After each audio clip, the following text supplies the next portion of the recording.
What if I want to print something else when x is equal to 1000 and 1000 only?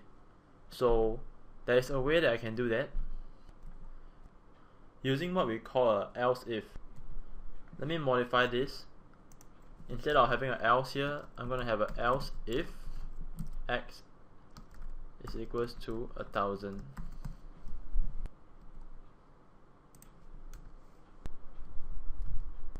So in this case, it is only going to print this portion if x is equals to 1000, not just when x is not equal to 10. We can have multiple else if.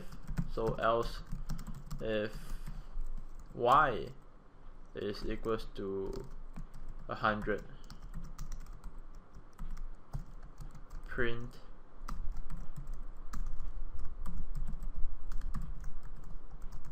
y is 100.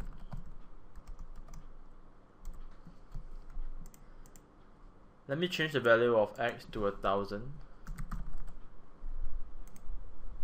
So let's do a thought experiment. What will MetaThreader print? Will it print this one on line 27, or will it print y is 100? Alright, this is a double equal.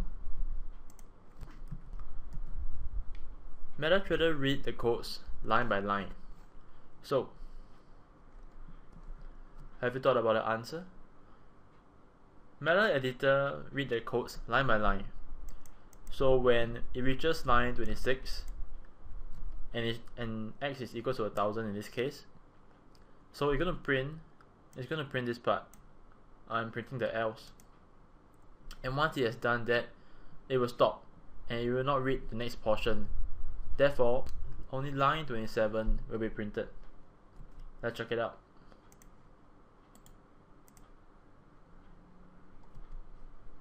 Yep, line 27 was printed.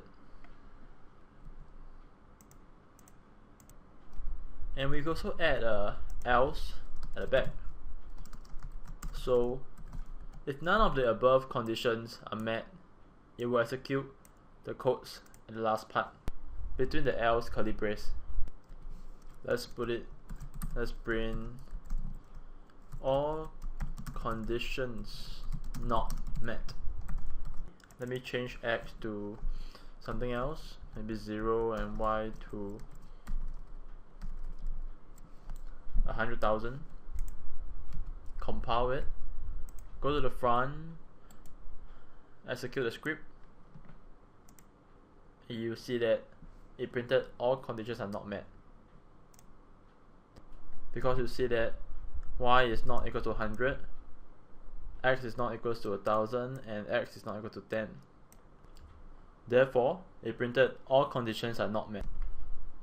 You may have noticed that I have a lot of indentations in my work.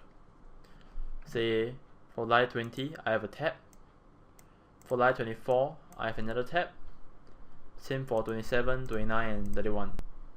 These tabs are not required for the program to work accurately. However, they make your work very organized, and this increases the readability of your work. Can you imagine if your work gets bigger and bigger and you have like 10,000 lines of codes? Having these tabs will save you a lot of frustrations. So what are the rules to indentation? Every time there's a drop in the code hierarchy, we have a tab. So what does a code hierarchy means? Everything within this portion, line 20 to 25, belongs to this if function. You can think of it as the if function is the parent level, and all these are a sub level of that.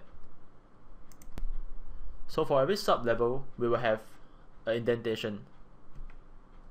There was a nested if here, therefore this line 24 belongs to this if function. Hence I have another tab here. This else if x is equals to 1000 belongs on the same level as this if x equals to 10, because it is not inside these two curly braces. It's not in between line 20 and 25. Therefore, whatever is in line 27 belongs to a same sublevel as everything in line 20 to 25. So they have the same indentation spacing.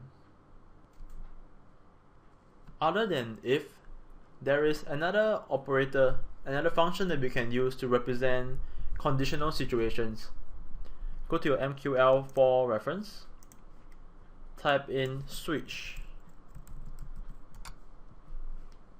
The switch operator has a similar purpose to the if operator, however it's really rarely used in MQL.